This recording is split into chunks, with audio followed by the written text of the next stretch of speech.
el metapneumovirus, etc. Y el más frecuente obviamente va a ser este agente ¿no?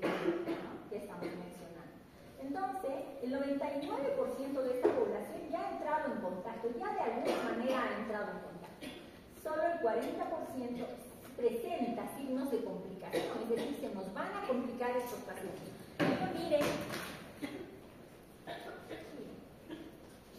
Yo miren, estaba pensando y decía, en Puno tenemos mucha bronquiolitis, tienen los niños con su bronquiolitis, pero en otros lados hay bronquiolitis severa.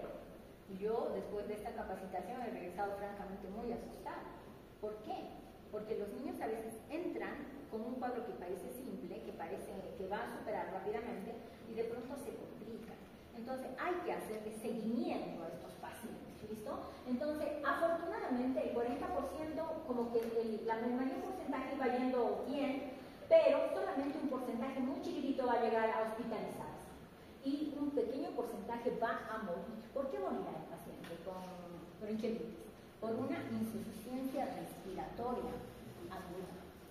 ¿Listo? Todo se tapa de moco. ¿Cómo vamos a sacar el moco de ahí adentro? ¿Listo? Entonces hay cosas más avanzadas que solo nebulizarlo. Entonces habrá manejo con ventilación mecánica, manejo con canulas de alto flujo, manejo con helio, manejo con todo lo que puedan imaginarse en ese momento. ¿Listo? Ahí está. Muy bien. Entonces, dentro de la fisiopatología, que está muy arriba dice fisiopatología, entonces la fisiopatología no es otra cosa que lo que hemos estado describiendo.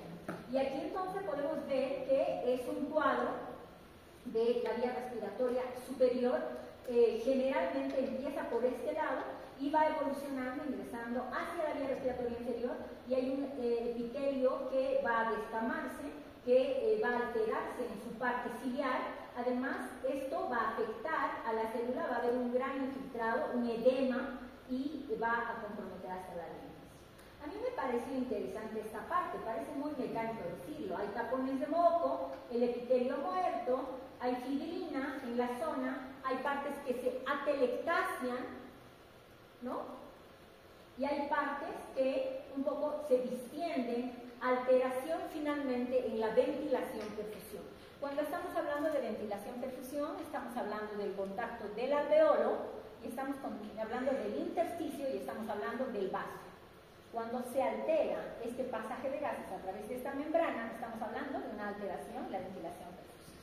Entonces, hay un efecto citopático del virus, directo del virus. ¿Qué pasa en este momento? Vamos a notar que se liberan diferentes citoquinas. Aquí la más mencionada es la interleuquina 6, el factor de necrosis tumoral alfa y una serie de quimiosinas en la zona inflamatoria. Pero bueno fuera que el paciente con bronquiolitis estuviera mal de su bronquiolitis, pero después estuviera conectado bien. No, como está oxigenando mal, ¿qué se compromete? Sí, díganlo fuerte. Sistema nervioso central. No es un niño, hola, doctora, ¿cómo está? ¿Qué tal? Yo estoy tosiendo con mucho moco, pero estoy bien. No es así. Es un niño que ya tiene compromiso oxigenatorio y por lo tanto tiene compromiso también neurológico. Pero un niño que está respirando con mucho moco, está comiendo así divinamente bien, entonces también puede tener alteración en su estado metabólico, en su glucosa, en su balance electrolítico, en la hidratación del paciente, más si no está ingresado como corresponde en una unidad de cuidados intensivos. Es decir, nos estamos refiriendo a los que están haciendo el cuadro grave. Luego de esto, va a haber un reclutamiento de una serie de células que tienen que ver con el proceso inflamatorio, y luego de eso vamos a tener mayor estimulación proinflamatoria. Las lesiones anatómicas, como estamos diciendo, hay necrosis, hay detritos celulares, hay mucho moco, hay una serie de liberación de leucotrienos. A mí me llama la atención esta parte en lo que he revisado para ustedes. Aquí está citado el óxido nítrico. Yo siempre he conceptuado como al óxido nítrico como un elemento vasodilatador. ¿Listo? Siempre como vasodilatador. De pronto esta revisión, que es última, 2024, me ha hecho pensar, oh, ¿qué pasa acá, no? Bueno, hay zonas de atelectasia y hay zonas hiperinsufladas. Ahora pensar. Hay zonas atelectasiadas. Hay zonas que no están haciendo intercambio gaseoso. Pero ¿qué pasará con las zonas que están hiperinsufladas? Están muy estiradas y yo le meto aire, le meto volumen ¿Qué podrá pasar con esa zona? Así es, puede romperse y puede producir una complicación que es el neumotórax. Puede complicarse. Muy bien, aquí están los factores de riesgo. ¿Todos hacen igual su bronquiolitis? No. Lo hacen más grave, con más severidad, aquellos que tienen estos factores. Entonces, cuando tenemos un prematuro de menos de 35 semanas, vamos a tener más problemas. Cuando tenemos un cardiópata, vamos a tener más problemas. Cuando tenemos papás que fuman, incluso vamos a tener más problemas. Cuando tenemos menos de un año, menos de pacientes menores de 12 semanas, o sea, los más chiquititos, vamos a tener más problemas. Podemos tener más probabilidad de tener una bronquiolitis más severa. Pacientes que tienen inmunodeficiencia, que son cardiópatas, que tienen ya diagnosticado una displasia broncopulmonar. ¿Se acuerdan de lo que era una displasia broncopulmonar? Era aquel paciente que había nacido prematuro y que seguía necesitando oxígeno, pero afortunadamente, como su pulmón va creciendo, y las células al final y los alveolos van desarrollando, tenía posibilidad de, conforme crecía, su pulmón va creciendo y tenía posibilidad de superar el cuadro. Pero la displasia broncopulmonar va a ser una de las condiciones para que haya una bronquiolitis severa. Luego, neuromuscular, pacientes que tienen patología neuromuscular, aquellos bebitos, en realidad menores de 2 años, que no pueden eliminar los mocos porque no pueden toser adecuadamente, se quedan más con las pulmones, ¿no? Y luego, patología con malformaciones congénitas. Entonces, son varias las condiciones. Entonces, para diagnosticar bronquiolitis, tendríamos que ir a averiguar esas condiciones. Ha tenido displasia, es prematuro, tiene malformaciones, tiene cardiopatía, es inmunodeprimido, tiene displasia, ha usado algún tipo de terapia inmunosupresora. Tenemos que estar bien, ¿listo? Averiguaremos entonces esos datos. Pero acá, esta revisión indica que podría haber factores que no podemos modificar. ¿Y qué cosa vamos a hacer? Nada. Cuando tenemos la edad, por ejemplo, como condición menor de 2 años, cuando tenemos sexo masculino, el sexo masculino es como que una condición que aparece en varias enfermedades. ¿Listo? ¿Por qué los chicos tienen que ser más afectadas que las chicas? Esa es una buena pregunta. Y tiene que ver con una explicación más desde el punto de vista endocrinológico desde las hormonas masculinas. Me dejo entender femeninas, como es el caso. Entonces, acá se ha visto que esa podría ser una condición que nosotros no vamos a modificar. Ahí no podemos hacer, no la vamos a volver a checar, ¿no? Después, hermanos en edad escolar. ¿Por qué será? Porque los chicos van a ir a la calle, van a traer el virus y ahí están, ¿no? Luego, recién nacido pretérmino, enfermedad pulmonar crónica, cardiopatía, inmunodeficiencia. Pero esto sí podemos modificar, que los padres no fumen para proteger al niño. Además, que haya factores socioeconómicos. ¿Qué cosa sería un factor socioeconómico importante para evitar la bronquiolitis? Sería, por ejemplo, el lavado de manos.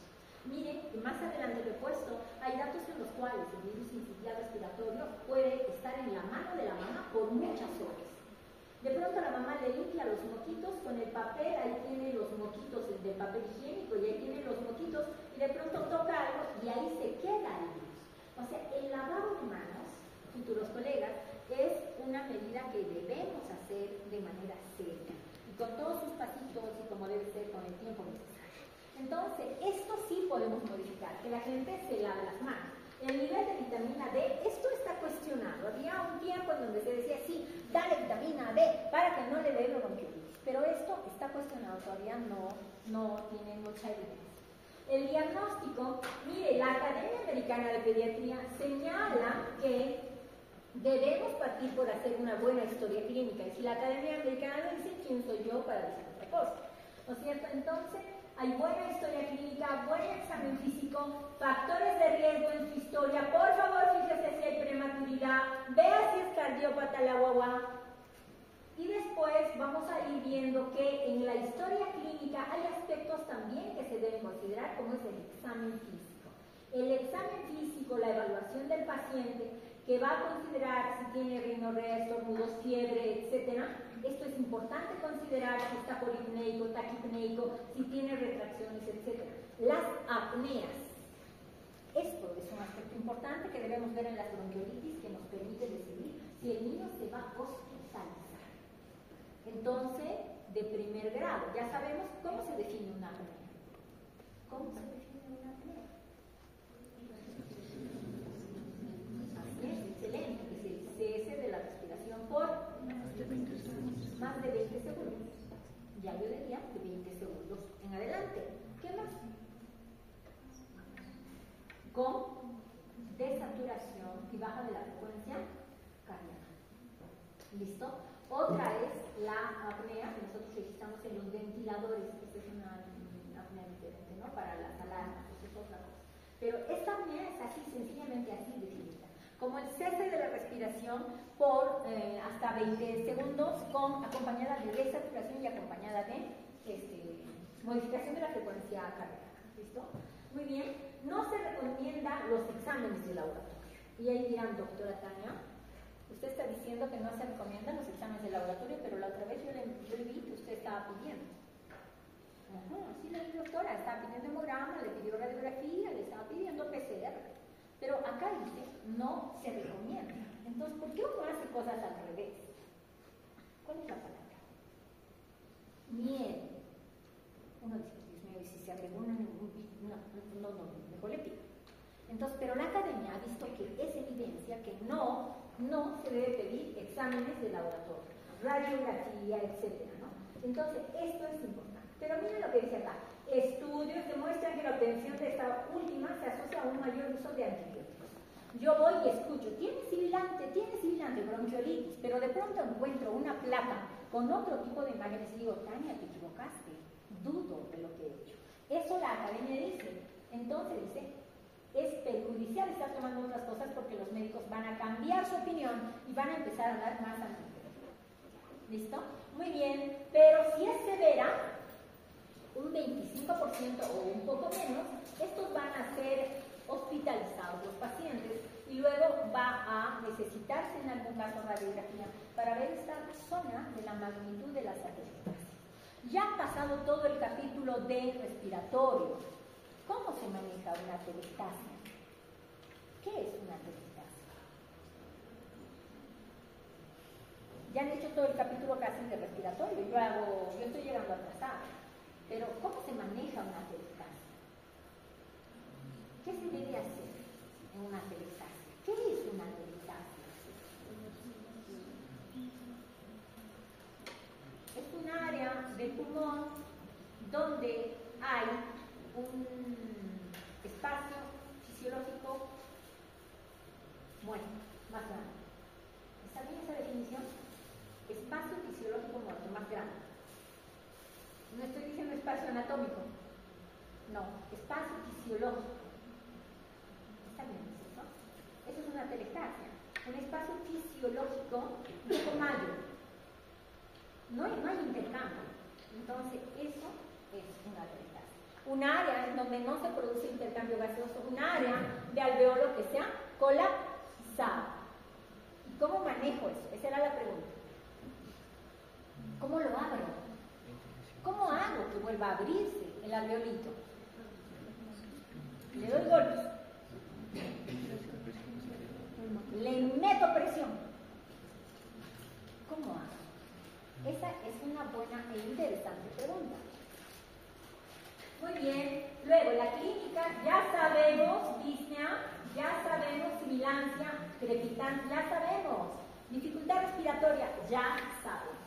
La tos es el síntoma predominante. El niño trata de deshacerse de sus mocos y por lo tanto tose. Y luego suele ser una tos seca en excesos, en algunos casos paroxística, pero no suele usar, no tiene ese gallo del estridor o de otra patología como es la tos ferina. No tiene eso, no tiene el gallo. Es una tos ahí seca y puede estar por accesos, puede llegar incluso el niño puede ser una tos emetizante. ¿Listo? Emetizante. En la exploración física, aumento del trabajo respiratorio, uso de músculos accesorios, esto ya hemos dicho, a la auscultación ya hemos dicho lo que encontramos. Tal vez esto nos puede confundir, porque de pronto a alguien se le ocurre en el examen preguntar, a alguien se le puede ocurrir en el examen preguntar, la bronquiolitis, ¿tiene sibilancias expiratorias? ¿Tiene sibilancias inspiratorias? o tiene expiración alargada. Todas las anteriores. Entonces usted a toque, ¿no? Porque las dos están. Entonces, sibilancias inspiratorias, expiratorias y la expiración alargada, por el tapón de moco, ¿no? Muy bien, el diagnóstico. ¿Cómo se hace el diagnóstico? Es fundamentalmente clínico una bronquiolitis, ¿listo? Entonces viene la guagua y yo digo, uy, ya tiene bronquiolitis con sus mocos, con todo, tiene bronquiolitis. ¿Listo? Entonces, al cuadro clínico de afectación suele preceder 2 o 3 días antes síntomas de vía respiratoria alta. Siempre la mamá dice, estaba solo con moquitos, doctora, pero ahora ya no sé qué pasa, tose mucho, tiene mucha flema, ¿no? El triángulo de evaluación. Viene el paciente, está viniendo a emergencia. Entonces, lo primero que haré es aplicar el triángulo de evaluación pediátrica. ¿Se acuerdan? Este triángulo que habíamos visto en el que se valora la parte, claro, la parte respiratoria, la parte cardiocirculatoria y la parte conexión con el niño. Entonces, si un niño viene y está como que ahí se duerme, ya acá está pasando algo, no voy a mirar más. Al toque, oxígeno, signos vitales, al toque a monitorizar, ¿no es cierto? Entonces, lo primero que hago es evaluar eso. Y luego, en secuencia, ya iré viendo las otras cosas. Ante un cuadro respiratorio, es preciso que nosotros veamos por qué el niño no puede respirar. Muchos niños vienen con dificultad, con mucha dificultad, y tienen problema nasal, de mucho moco. Entonces, ¿qué hacemos? Antes de incluso tomar su saturación, lo que hacemos es limpiar la nariz. Entonces, con ayuda de enfermería, decimos, por favor, licenciado, una manito con la higiene nasal de la boba. Y de lo que estaba saturando, 78, 80, la boba con la limpieza nasal, al toque, a mejorar. ¿Listo? ¿Por qué? Porque el niño chiquito tiene más problema para respirar por la boca. ¿Se acuerdan? En los lactantes esto era muy evidente, ¿verdad? ¿Hasta cuándo el niño es un respirador nasal absoluto? Solo por la nariz, no por otro lado, solo por la nariz, nariz, nariz. ¿Hasta qué momento? 4 meses. ¿Listo? Por eso es que no puede, con la nariz tupida, no puede tetar. Tiene que limpiarle la mamá la nariz, porque si no llora mucho, se incomoda mucho. ¿Estamos? Entonces, eso es lo que ocurre. Luego, limpiamos la vía aérea, aspiramos secreciones, ponemos oxígeno. ¿Y lo ponemos a través de qué? Queridos estudiantes, ¿a través de qué? Cánula nasal. Eso es lo que encontramos siempre. Entonces, no duden en decirlo. Lanto que yo voy y cojo su cánula. Bien nasal. ¿Listo? Y luego hago todo esto y recién me dedico a hacer mi historia clínica, a averiguar antecedentes, a ampliar análisis. ¿Estamos? Recién. No ese rato, ay señora, y el niño luchando con sus mocos. No. Primero atiendo al niño, luego paso a hacer mi historia clínica detallada. Y el tratamiento va a depender del nivel o el grado, diré, de bronquiolitis. Si es que es severa, mucho cuidado con esa bola. Luego vamos a tener escalas para medir cómo está, leve, moderado, severo. ¿Cómo yo me voy a dar cuenta ahora? ¿Cómo lo hago? Hay escalas. Mire, la Academia Americana de Pediatría misma es la que dice que usemos escalas. Pero en algunos lugares no se usa mucho. ¿Listo? Pero la Academia lo recomienda. Esta, la que más usábamos antes, era la escala de Buch. ¿Listo? Entonces esta escala de Buch-Jones era la escala modificada, era la que usábamos. Pero ahora, después que hemos pasado por todas estas, nos estamos quedando con esta escala, que es la de tal modificada. ¿Listo? La de tal modificada. Ya van a ir a casa y seguro le van a echar una mirada más detenida y van a intentar aplicar su escala de tal modificada. ¿Listo? Entonces aquí está la edad, las sibilancias, retracciones, saturación de oxígeno. Solo saturación de oxígeno. No estamos hablando de la valoración arterial de oxígeno. Estamos hablando solo de la saturación de oxígeno. Es diferente, ¿no? O sea, quiero decir, no estoy hablando del componente del agua. No. Estoy hablando solo de la saturación de oxígeno. ¿Listo? Muy bien. Entonces, la valoración respectiva en cada uno de los casos. Pasos de actuación crítica. Bueno, una vez que hemos hecho esta valoración, vamos a aspirar mirado secreciones, hemos visto que no haya nada que esté obstruyendo de manera importante la vía respiratoria. Entonces vamos recién a comprobar saturación. Entonces valoramos saturación, vemos, ayer por ejemplo vino un bebé que estaba hipotérmico y yo lo saturo y saturaba muy bajito, pero ¿por qué estaba hipotérmico? Eso me preocupó en este niño, ¿no? Como mal perfundido, ¿no? Y satura menos. Entonces valoramos saturación, ¿listo? Frecuencia respiratoria, valoramos eso. Empezamos o tenemos idea de que no lo puedo dejar abandonado, hasta el día siguiente me voy a dormir como interno, no. Tengo que monitorizar al paciente, tengo que ver si necesita oxígeno y su requerimiento de oxígeno extra es en aumento. Hace media hora necesitaba 1 litro, ahora ya necesita más. Al toque está con más distrés. ¿Qué está pasando? Entonces tengo que estar a tiempo para darme cuenta y si no puedo resolverlo yo, pedir ayuda, ¿no? Comunicar al asistente o al pediatra o a quien sea, ¿no? Pero pedir ayuda. Si no puedo resolver algo yo sola, tengo que pedir ayuda. Eso no está mal, eso hay que hacer. Entonces, todos estos datos deben interpretarse de manera conjunta. Es decir, ¿qué se llama interpretarse de manera conjunta? Hacer unidad clínica. Hacer unidad. Pruebas complementarias, ahí hemos dicho que no necesitamos mucho. Después hemos dicho que podría valorarse si es que este niño tiene una infección agregada con bacterias, porque eso nos puede pasar, ¿listo? Entonces nos damos cuenta cómo está el niño. Y aquí un aspecto muy importante podría ser, por ejemplo, la fiebre. Y otro aspecto importante podría ser los marcadores o reactantes de fase aguda. ¿Cuáles conocen? PCR, procalcitonina, interleuquinas, ¿qué más? No escucho, pero escucho mucho, debe ser hace mucho murmura, entonces, láncense un poquito más fuerte. Listo, entonces valoro la parte de hematología y veo qué está pasando. En algún caso puedo necesitar algún cultivo.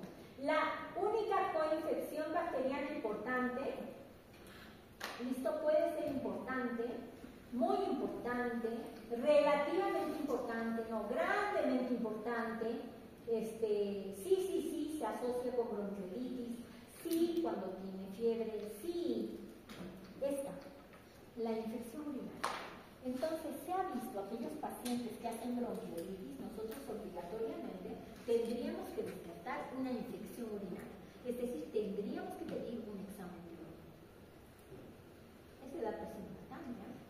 Es muy importante. ¿Listo? ¿Por qué es importante?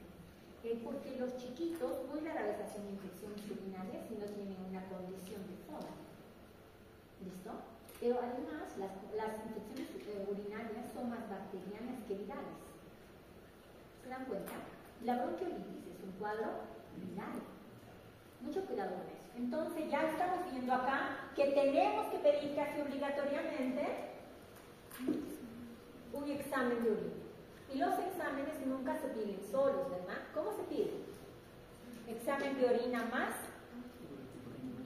fuerte. Puro cultivo. Examen de heces más.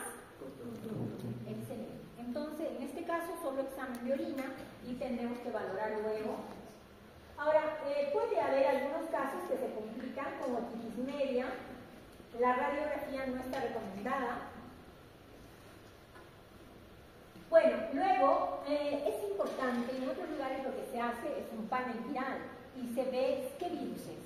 Pero acá nosotros estamos un poco lejos de eso, solo considerar que tendríamos que pedir identificación del virus, cultivo del virus, y lo mandatorio acá es el término que les gusta mencionar, el gold standard. El gold standard sería el lavado o aspiración nasofaríngea para identificación del bicho. ¿Listo? Muy bien. Además, mire, el virus sincitial respiratorio está en las superficies del entorno varias horas y 30 minutos en las manos. Entonces, al ver esta revisión, yo estaba pensando lo siguiente. Si acá tengo hospitalizado un paciente con coágulo respiratorio, acá tengo hospitalizado otro paciente con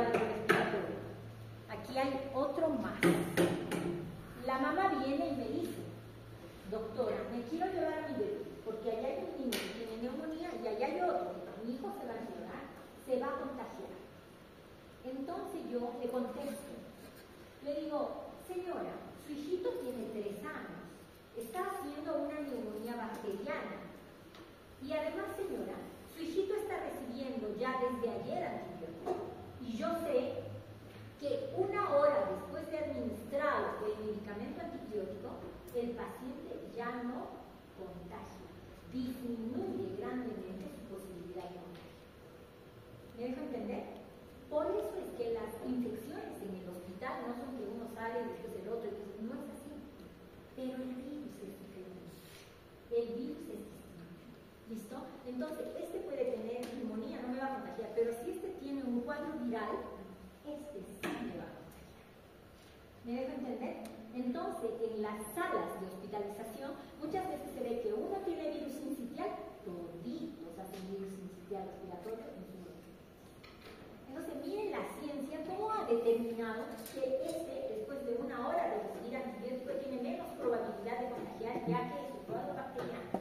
En cambio, que tiene un cuadro viral, miren lo que dice, va a estar durante varias horas, 30 minutos. Además, se puede considerar otros estudios. Esto ya es, bueno, otro punto. Pero esto me parece importante. Entonces, la mamá le limpia los mocos y agarra esto, agarra el otro. Otro niño viene, agarra eso y ya se contagia. ¿Listo? Porque es que el virus se propaga rápidamente. Muy bien, el tratamiento. Esta parte es interesante. Bueno, el cuadro más difícil de tratar en esto va a ser cuando el niño hace insuficiencia respiratoria, cuando hace dificultad respiratoria muy severa. Entonces, hay que tener al niño en una posición ideal. ¿Cómo es la posición ideal? Es un semifowler. ¿Listo? En algún caso, un semifowler lateral. ¿Qué cosa quiere decir semifowler?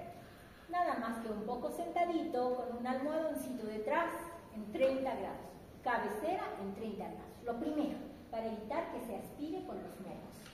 Lo otro que hay que hacer es aspirar las secreciones.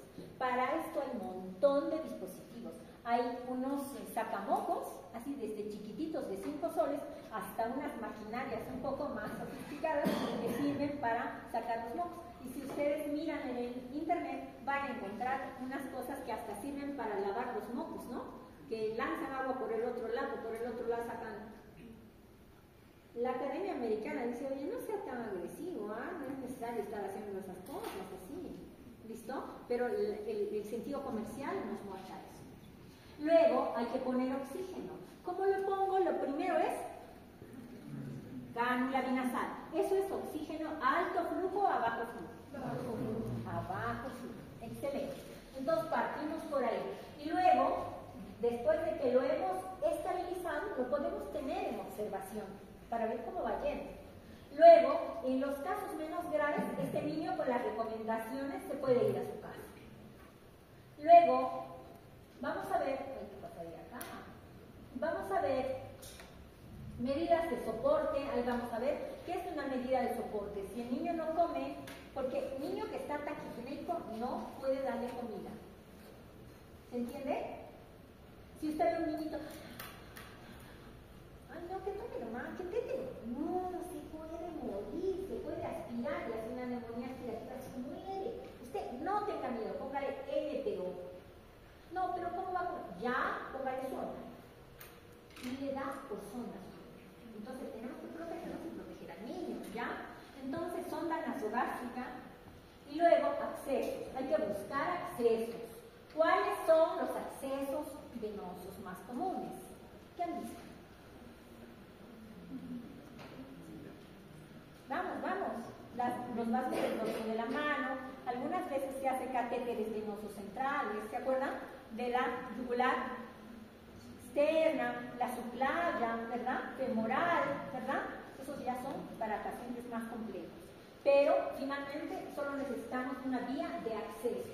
Y vamos a evitar que el paciente se deshidrate, porque puede tener pérdidas insensibles altas. ¿Cómo es pérdidas insensibles altas? Porque está taquifrénico, por él va a perder más agua. Necesito reponer eso. Lubricar la vía respiratoria. ¿Por qué? Porque voy a también ayudar a fluidificar los mocos. ¿Estamos? Muy bien, oxigenoterapia. Esto es un capítulo aparte. Se debe administrar oxígeno, ya no sé, de la forma que quieran. Pueden administrar oxígeno finalmente, pero no se olviden que tiene que ser oxígeno tibio y oxígeno húmedo. Entonces mi indicación será oxígeno tibio húmedo, CO2 necesario para mantener saturación 90-92. Esa es la indicación literalmente. Vamos a repasar, vamos a repetirlo para que se entienda. Oxígeno tibio húmedo, CO2 necesario para saturación 90-92, 90-96, 88-92. Ahí usted puede inspirarse con la cifra entre 88 y 96. ¿Estamos? Perfecto. Entonces, la oxigenoterapia puede ir a también considerar cánulas de alto flujo, oxígeno alto flujo. ¿Listo? Esto es otro rollo. Acá no tenemos las cánulas de alto flujo, pero en otros lados se usan. Y luego puede el paciente pasar a CPAP. ¿Alguna vez han visto un CPAP? ¿No? Ahora cuando vayamos, me dice, doctora, yo no he visto CPAP, usted que me lo tiene que mostrar obligatoriamente. Entonces yo se lo voy a mostrar. Este es el CPAP, así va conectado, una cosa así. ¿De acuerdo? Entonces es un aparato que ejerce un poco de presión para que el aire con esa presión entre por la nariz. Entre por la nariz a la vía respiratoria, pero con un PEP. PEP. Ya eso después poco a poco lo vamos a estudiando cuando terminemos el capítulo de respiración. ¿Listo? Muy bien, entonces se puede usar CPAP gas húmedo. ¿Listo? Listo. Esto que les llame la atención, porque a mí me desmaya. Que les llame la atención, ¿cómo un gas tan caliente le va a poner? ¿No se va a quemar la vía respiratoria? ¿Cómo es eso? ¿Cómo es? ¿Listo? Entonces vamos a averiguar si esto está bien puesto. ¿Esto está bien? Se equivocó por la doctora. Voy a poner 4 y 3 nomás. ¿O no? No sé. A ver, lo voy a averiguar. Muy bien. Se considera de alto flujo, superiores a, mire, para lactantes, 2 litros por minuto en lactantes y superiores a 6 en niños. El niño necesita oxígeno. ¿Cómo se lo voy a dar? Voy escalando en administrar el oxígeno. Aquí me dan una tablita, miren, para valoración. Y después de que le he puesto esto de acuerdo a kilopeso, qué sé yo, le saco, valorar en 2 horas. Y si nosotros estuviéramos en otro lugar, tal vez con más exigencia, nosotros veríamos que podríamos también recurrir a fármacos. ¿Listo? Acá iba a decir otra cosa. Después de hacer esto, si sigo escalando con el oxígeno, tendría una forma yo de darme cuenta que no estoy haciendo todavía bien. Tendría una forma de darme cuenta que estoy fracasando y el niño me está yendo mal. Sí. Entonces, hay formas de valorar cómo me va yendo la oxigenoterapia que estoy dando. ¿Listo? Entonces, la clave, la recomendación puede ser no deje a su paciente. Sígalo. ¿Listo?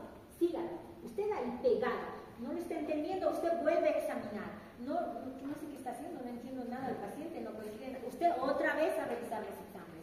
Eso es lo que tiene que hacer. Muy bien, acá, fármacos. Lo único que está aceptado es la nebulización con adrenalina. ¿Listo? Entonces acá tenemos la adrenalina. ¿Listo? Nebulizar, ¿qué es? Aparece como una medicación de rescate, por favor no considere este 14, no sé qué cosa es, ¿no? El copiado, no he borrado.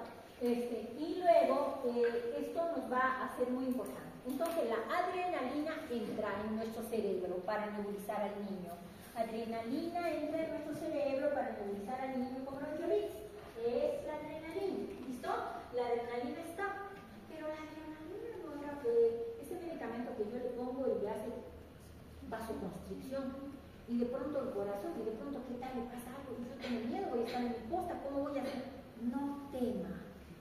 El receptor no está por ese lado. La adrenalina actúa en función a receptores. Cuando nosotros lo administramos por la vía respiratoria, no va a entrar en contacto con estos receptores. Por lo tanto, la acción de la adrenalina que normalmente conocemos para subir la vasoconstricción y inotropismo y muchas cosas, no se va a dar. ¿Me deja entender? Usted entonces va a usar la adrenalina con seguridad, teniendo un poco de referencia en cuánto usar. La adrenalina viene en ampollitas de ¿cuánto? De 1 ml, ¿no es cierto? De 1 ml. Entonces, ¿qué hago yo? Le digo, señorita enfermera, por favor, 2 ampollitas de adrenalina, así, ¿no? Estoy poniendo una más, en 5 ml de suero fisiológico, y hay que nebulizar a este bebito que está haciendo bronquiolitis. después de eso lo vuelvo a hacer. Entonces la adrenalina sí es una cosa que ha encontrado, un medicamento que ha encontrado aceptación dentro de la comunidad científica. Y entonces, ¿listo? Sería importante. Pero aquí hay otro tratamiento con broncodilatadores y asociaciones. Para los niños más grandes está admitido usar alguna vez broncodilatadores. ¿Cuál? Salbutamol. Para los más grandes. ¿Listo? Entonces aquí está todavía la adrenalina nebulizada. ¿Cómo la tenemos que poner? El salbutamol inhalado en niños que tienen más de 12 meses. Hay estudios que dicen más de 2 años, que antes no hay receptor para salbutamol en la vía respiratoria, entonces por gusto usted le está dando salbutamol. Entonces podría usar seguro adrenalina. Opcionalmente en niño mayor. ¿Listo? Salbutamol. ¿Listo? Inhalador presurizado, o sea, quiere decir salbutamol en spray. Ese es diferente del nebulizado. ¿Me dejo entender, no es cierto? Muy bien, entonces son dos formas de salbutamol, quiere decir sí. Uno en el que con gotitas le echo y con eso lo nebulizo. Lo nebulizo. Y el otro que tiene la cámara y el salbutamol y ahí voy inhalando. ¿Se entiende, no? Son dos formas diferentes. Entonces, la academia recomienda, dice, 12 meses, antecedente familiar de atopía y asma. Entonces usted podría usar. Usted podría usar un salbutamolcito. Se ayuda de su salbutamolcito. Y dice, en la revisión que hizo la doctora decía eso, pero ¿de dónde habrá sacado esa información? ¿De dónde? ¿Ya? ¿De dónde? Entonces la fuente es importante. Inhalador presurizado, estas otras cosas. Bueno, después nebulizaciones con suero fisiológico, un poco ahí lo mismo, suero salino hipertónico. ¿Qué cosa quiere decir esto? ¿Se han enterado de esta parte? Seguro que sí, ya lo han conversado. Eso es la solución salina hipertónica al 3% y también la solución salina hipertónica al 5% y también solamente el suero fisiológico al 0.9%. Había conflicto entre estas tres. ¿Cuál es mejor? Díganos de una vez. No vamos a estar bromeando, perdemos tiempo. Ya, ¿cómo es? Entonces, hay algunos estudios que aceptan que este suero salino hipertónico podría tener acción y ayuda sobre el paciente que tiene bronquiolitis. Y hay otros estudios que dicen, no sirve, no lo usa, por gusto. ¿Listo? Y hay un tiempo que decían, no, los de 5 son mejor. Y otros decían, los de 3 es mejor. Bueno, finalmente decían, ya, no sean problemas, igual.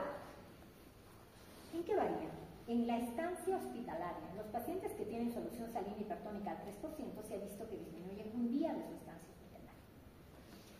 Otros tratamientos mucolíticos, lo que les da en la farmacia, el ambroxol, no sé qué les dan, antitusivos, antibióticos, broncodilatadores, la teofilina, que es un medicamento, ¿se acuerda de las sardinas utilizado para el asma? Acá no sirve. Luego el bromuro de ipratropium, ¿se acuerda? Para el asma. Era el inhalador bromuro de ipratropium, ¿se acuerda? Acá no sirve. Luego, corticoides. Corticoides. Ahí viene el corticoides. Acá no sirve. ¿Y por qué lo digo con tanta pena? Porque yo sí pienso que sirve. Sí pienso que sirve. Pero no, la ciencia dice que no sirve. Y mi experiencia no es ciencia. ¿Se entiende? Así es. Esto no sirve. Lo que hago no sirve. ¿Listo? Y luego, antibióticos. No sirve. Salvo si haya detectado una agregación bacteriana. Eso ya hemos conversado. Luego, otros tratamientos. En el caso de paciente grave, ventilación mecánica, UCI. Ventilación mecánica, ¿eso qué es? Una máquina ventilando al mundo. Divino, así es. ¿Y hay formas? Sí, se llaman modos ventilatorios.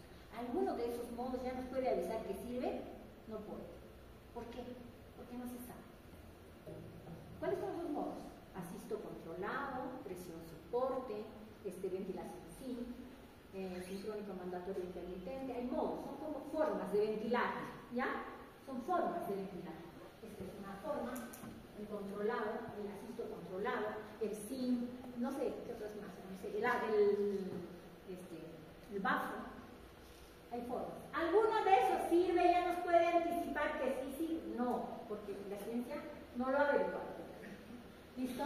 Luego, Los casos más graves pueden ir, claro, de ventilación mecánica, algunos pasarían a ECMO, circulación extracorpórea, y otros, anticuerpos monoclonales, estudios con palivizumab. Esto sí es importante. Mire, cuando nosotros hablamos de proceso preventivo en aquellos chiquititos que tienen cardiopatías, inmunodeprimidos, podríamos pensar en utilizar el palivizumab para prevenir la severidad, preventivo nomás, pero una vez que arrancó el episodio, ahí ya no más. Listo, finalmente criterios de hospitalización, más del 80% de niños que consultan más del 80% de los niños que consultan ¿qué es esto? Gracias, ayúdeme. Servicio de urgencia pediátrica. Excelente, servicios de urgencia pediátrica. Estos se van a su casa. Eso quise poner acá, quiero que me quede a la mitad. Presencia de factor de riesgo, ya hemos dicho, acá aparece un poquito esto, el FQ, ¿qué es el FQ? Fibroquística. Luego, todo lo que hemos hablado, ya hemos visto varios episodios. Entonces, si yo encuentro esto en mi niño, tendría que pensar, Tania, ¿por qué no lo hospitalizas? A ver, ¿por qué no? Tendría que pensar. ¿Listo? Entonces, son criterios. Si mi niño está desaturando, necesita oxígeno adicional, yo tendría que pensar seriamente en la posibilidad de quedarme con el niño en el hospital. Otra vez, puntuación de escala. ¿Se acuerdan la escala? La escala de Lomond, la escala que hemos hablado, las escalas que hemos hablado. Y un entorno social no favorable. Bingo. Ahí voy. No cumple los otros criterios, pero de pronto yo quiero hospitalizar al niño. No sé, me da que aquí no me va muy bien. Pero tengo esta condición, entorno social que no favorece. La mamá, por ejemplo, que no puede atender al niño, el niño se va a quedar con alguien que es de 16, 17 años, menor de edad, con su hermanito, ¿sabe qué es? ¿Una condición para hospitalizarlo? Sí puede ser. ¿Listo? Bueno, insuficiencia respiratoria, episodios de apnea, como decía, que para hospitalizar al niño. Eso está muy borroso. Acá hay un fluxograma de bronquiolitis aguda cuando el niño está estable y cuando el niño está inestable. Pero aquí hay una cosa, solo por una cosa yo he traído este fluxograma. Por esta parte, porque aquí, en esta parte, me da un poco los criterios de una bronquiolitis grave. ¿Qué cosa dice? Mal estado general. Saturación menor a 92. Ustedes estarán diciendo, doctora, la saturación por la altura puede ser menor acá. Ah, ya. Está bien, tienen razón. Score clínico mayor a 8. Luego, o sea, esto es grave, bronquiolitis grave. Luego, oxígeno con mascarilla de reservorio. Ya no está con cánula.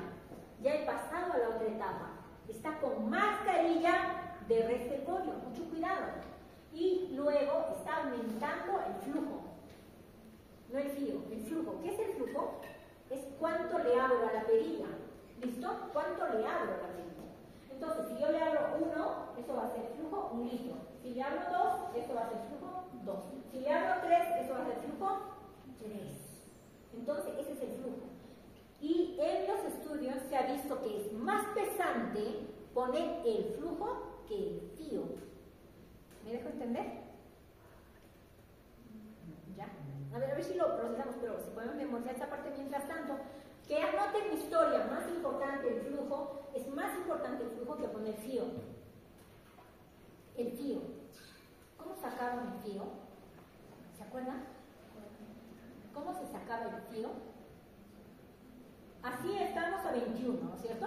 Fío 21. Le aumento 1 litro, ¿qué fío tengo? 24. Le aumento otro, ¿qué fío tengo? 28.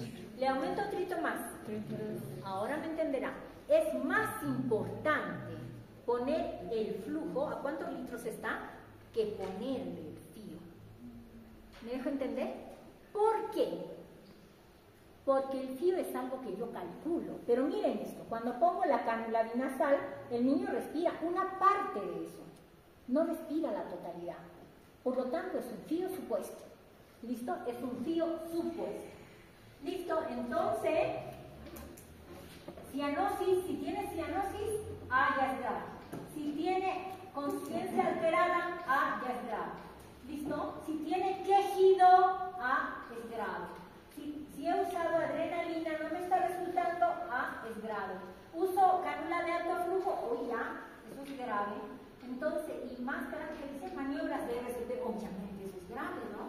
Si un niño ya me ha hecho una parada respiratoria, me ha hecho una apnea, eso ya es grave, ¿no? Entonces este niño está haciendo una bronquiolitis grave. Muy bien, aquí está una cosa importante para ver, es el índice ROC.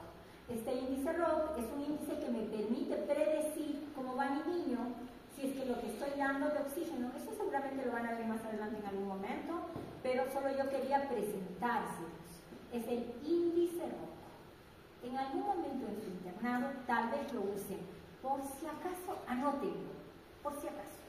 Y si le pone es ROC así, miren chicos, es ROX, porque yo la otra vez le puse así como rock, una cosa así. O sea, rock de la música, no me salió otra cosa. Entonces es rock escrito así, sencillo. ¿Listo? Muy bien. Luego, medidas generales, cama en 30 grados, lavado y aspiración, limpieza de manos, comidita fraccionada, sonda nasogástrica, en infusión. Ustedes saben, ¿no es cierto?, que a los niños se les puede poner una sonda y una bomba. No, así no. Una bomba de infusión, quiero decir. ¿Listo? Una bomba de infusión. Entonces, con una bomba que va instilando poco a poco el líquido en el estómago. Esa es una, así se puede alimentar a uno. ¿Listo? Entonces, capaz eso tolera, monitorizar apneas. ¿Cómo monitorizo apneas? Todo el rato al lado del niño. ¡Apnea! No. ¿Cómo monitorizo la apnea? Pongo electrodos, ¿verdad? Pongo electrodos y luego la máquina me va a decir apnea, alarma. ¿Listo? Entonces, monitorizado quiere decir que el niño tiene que estar con sus electrodos. No puede estar así, ya estamos observando, pero así sin nada, ¿qué estamos haciendo? No sirve. ¿Ya? Luego, administrar oxígeno y adrenalina nebulizada. ¿Qué es esto? Medidas preventivas, esto ya es pacientes ingresados, cómo se va a hacer para proteger al niño dentro, con las enfermeras. Miren lo que dice. Las enfermeras que atienden a estos niños no pueden atender a otros enfermos. ¿Por qué? Porque les van a llevar el virus. ¿Listo? Luego, recomendaciones domiciliares. Esto es cuando ya se va el paciente a casa. Hay que explicarle a la mamá que la mamá quiere que su bebé, uno lo ha visto y piensa que ya lo sanó. Y no es así.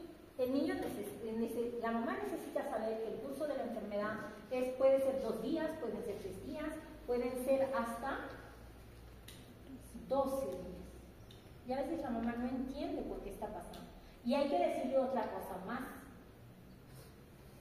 21 días. O sea, puede pasarse todo el mes con bronquiolitis si puede. Y puede reinfectarse si puede. Pero hay que decirle una cosa a la mamá, y yo he aprendido recién eso.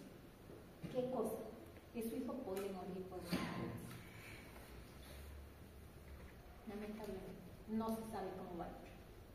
Pero por bronquiolitis sí puede morir. ¿Listo? Entonces, eso hay que tener en cuenta, por favor, y eso es todo. Yo le